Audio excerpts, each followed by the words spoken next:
en la ciudad de La Plata. Y hablando de caluroso, caluroso es el termómetro económico. ¿Estuve bien decir eso? No sé si estuve bien, pero no importa, estaba buenísimo.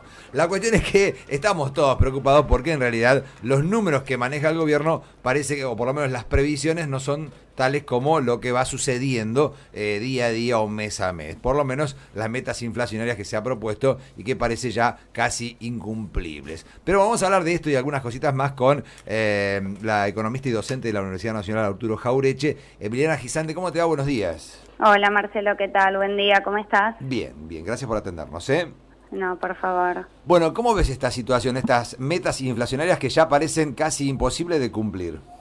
Bueno, lo veo yo y lo ve hasta el propio gobierno, que de hecho reconoció que la inflación de marzo fue bastante preocupante, alertando ya a volver a subir la tasa de interés si la inflación no cede. Digamos que la meta prevista es del 15% y ya en el primer trimestre se cubrió el 45% de esta meta. Sí. Para abril ya se proyecta una inflación del 2,5%, por lo cual ya se habría superado en un 60% esta meta. ¿Qué implica esto? Que, digamos, en lo que sigue del año se necesita que el nivel general de precios crezca un 0,6% mensual. Sí. Digamos que esto no es sostenible en vista que ya para abril hay varios aumentos pactados, como de trenes, colectivos, el gas, el combustible, que obviamente repercute luego en el precio de los alimentos, básicamente, que es lo que está subiendo, que es lo que no pueden controlar la inflación núcleo, sí, digamos, por así decirlo. Sí, ahora, yo recién vos lo mencionabas, pero, por ejemplo, Sturzenegger ayer, el presidente del Banco Central, ya anunció que va a subir la tasa de inflación, la tasa de interés. En realidad, inclusive hasta vi algunos titulares que decían como que le estaba advirtiendo. ¿A quién le está advirtiendo, en este caso Sturzenegger, que va a aumentar la tasa? ¿Al mismo gobierno, a nosotros? Y al mismo gobierno, digamos, sí, hay una clara puja entre el Banco Central y lo que sería Hacienda. ¿Qué es lo que pasa? A mi forma de ver hay un error de concepto, de base, de entender que el problema de la inflación se produce básicamente por un exceso de emisión. Ellos que piensan que aumentando la tasa, la tasa de interés, la inflación va a bajar, ¿sí? Que es lo que ellos no pueden controlar. ¿Qué pasa cuando uno aumenta la tasa de interés? Básicamente lo que hace es que el capital, las inversiones, digamos, se destinen a lo financiero, ¿sí?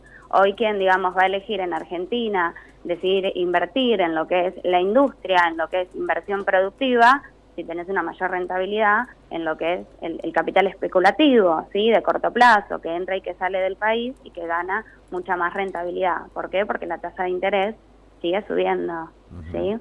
Y en línea con lo que vos me preguntabas, esto de la inflación, al destinarse el capital a la inversión financiera y a no invertirse en el canal productivo, ¿qué es lo que pasa? Se destruyen, digamos, las fuentes laborales, que es un trabajo que publicamos hace poco con Martín Polera, que es secretario de producción de Florencio Varela y también docente de la universidad, que qué es lo que estamos viendo, que se está creando empleo precario. ¿Por qué? Porque la industria en el último año perdió más de 17.000 puestos de trabajo, ¿sí? Sí. ¿A dónde se están creando puestos de trabajo? En sectores como la construcción, que digamos están ligados a cierto grado de informalidad, de inestabilidad laboral.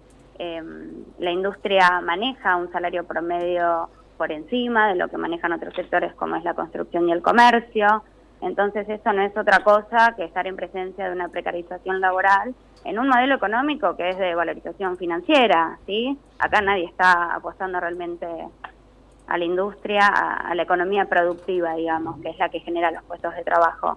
Eso es lo que me parece de lo más preocupante de este modelo. Emiliana, ¿cómo estás? Lucía te saluda. ¿Qué tal? Hola Lucía, ¿cómo estás? Bien.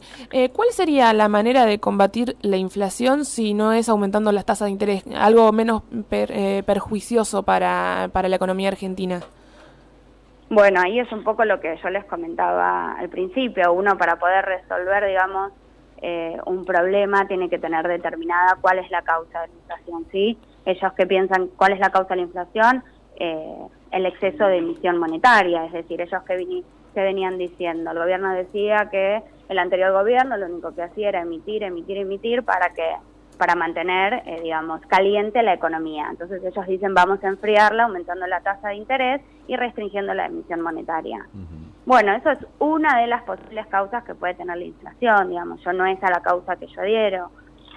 A mi forma de ver, en Argentina tenés problemas en lo que son, en la distribución de la cadena, digamos, cómo es el precio de origen hasta que pasa por todos los intermediarios hasta llegar al precio final, al precio que paga el consumidor, que es en definitiva el perjudicado con el aumento generalizado de precios, ¿sí?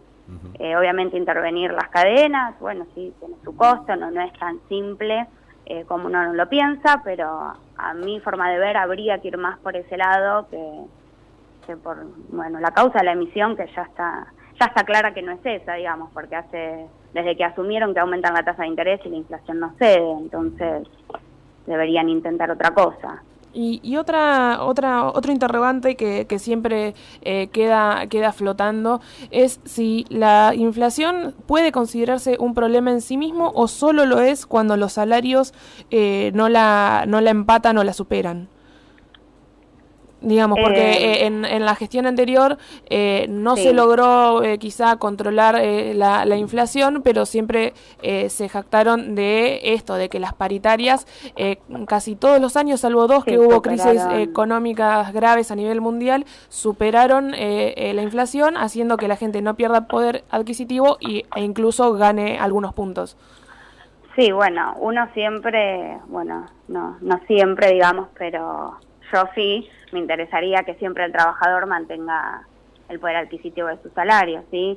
Que por más que la inflación crezca, se pueda seguir comprando lo mismo. Ahora sí es cierto que a largo plazo una inflación descontrolada te afecta en el sentido de que no te da previsibilidad. Uno no puede planificar si no sabe cuál va a ser el nivel de precios de acá a 6 meses, ¿sí? Digamos, no me parece que sea ni una cosa ni la otra. Tener una inflación descontrolada, obviamente que no, porque eso ya lo vivimos durante la hiperinflación, claro, que los precios subían, bajaban, y obviamente nadie va a apostar a un negocio en una economía descontrolada, ¿sí? Nadie va a querer invertir en eso.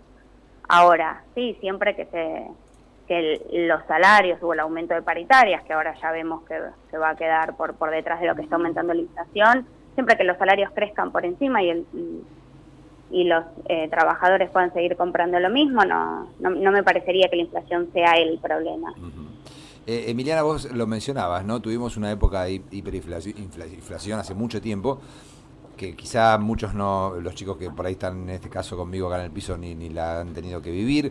Yo tampoco, igual. Vos tampoco, donde era hora a hora, no era ni día a día, era hora a hora, ver cómo aumentaban las cosas y productos que no, que digamos que los comerciantes optaban por no venderlo, por guardarlo y venderlo después por una cuestión de que si no después tenían que reponerlo y no le alcanzaba para reponerlo. Bueno, cosas por el estilo han pasado en este país y en otros también, no voy a decir que esto sea solamente de la Argentina, pero digo, corremos el riesgo de llegar, no te digo a ese extremo, pero a un proceso inflacionario de ese tipo o importante que sea hiperinflacionario.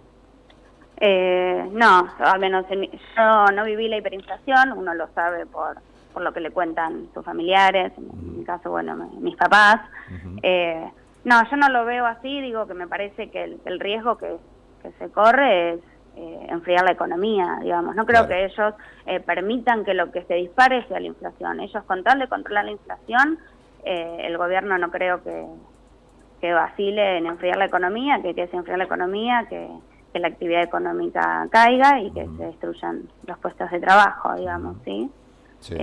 Me parece que ese es el mayor riesgo que puede tener este modelo.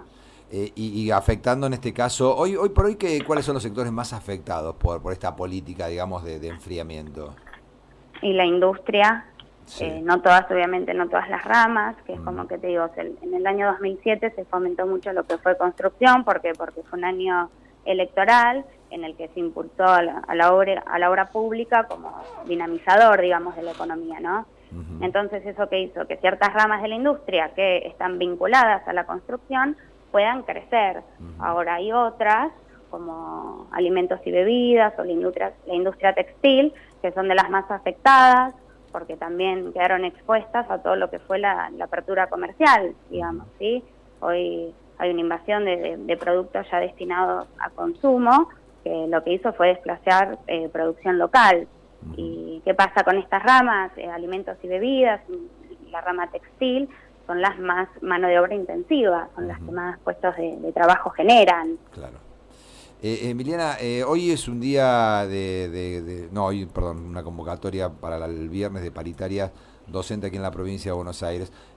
Como vos sabés, se le está ofreciendo un 15% y no ha variado esto. Con estos nuevos cambios, con esta meta que ya empiezan a dejar atrás desde el gobierno, si bien obviamente vos no tenés por qué saberlo, pero sí tu presunción, ¿pensás que realmente el gobierno puede ofrecer un peso más a los docentes para que finalmente haya un acuerdo? Debería, no sé si puede, pero debería. Todos nos estamos dando cuenta que el número en el que quieren cerrar las paritarias está por debajo de lo que va a ser la inflación. A mi forma de ver debería hacerlo. Bien. Bien, Emiliana, te agradecemos realmente este rato y bueno, que nos hayas aclarado algunas cositas económicas de esas que obviamente nosotros no conocemos y no manejamos. Muchas gracias por estar. Bueno, muchas gracias a ustedes. Hasta siempre. Hasta luego. Chao. Emiliana Gisande, economista, docente de la Universidad Nacional Arturo Jaureche.